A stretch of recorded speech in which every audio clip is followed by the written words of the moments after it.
At noon, we got Indiana State, who went 1-10, trailing to Purdue, who went 4-8. Purdue favored at 34.5 points on the Big Ten Network. Hudson Card went 215 to 365, threw for 2,387 yards, 15 touchdowns, 8 interceptions.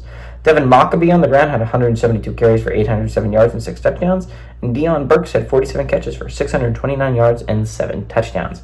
Now, you do not bring back Burks, but you do get back Card and Mockabee, which is a decent get back. I'm interested to watch Purdue. Purdue is probably going to be the least talked about team in the entire Big Ten. I would assume so. Because if you think about everyone else, there's at least some reasons to talk about them. Whether it's success recently or brand new head coaches. But Purdue is one of the weird ones where they weren't that good last year. They don't have a new head coach. They're not a new addition to the Big Ten. Right?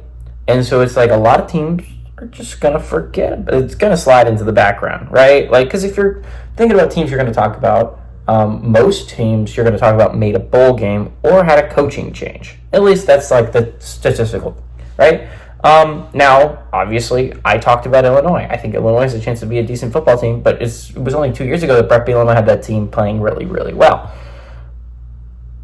Nebraska's the same way. Again, they didn't make a bowl game, but Matt Rule has some excitement going on with the program. He's a head coach that a lot of people know. Purdue's just not that. I don't think there's can be a less talked about team in the Big Ten than I think Purdue is right now. Do I think Purdue is good? No. Do I think they could be bowl game good? Maybe. Hudson Card's not a bad QB. I've never once thought that Hudson Card was the massive problem.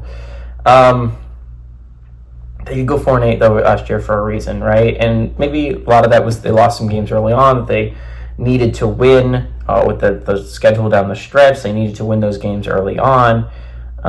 Maybe that was the case, and they weren't clicking early on. Maybe this changes it all around.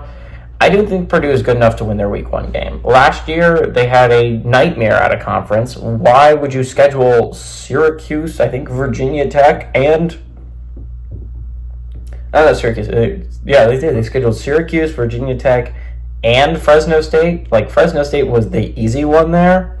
I don't know who on crack cocaine did their schedule last year. I think it was the same guy that did Florida's schedule this year, but I like Purdue enough. I think they are a good enough team to beat a 1-10 Indiana State team last year.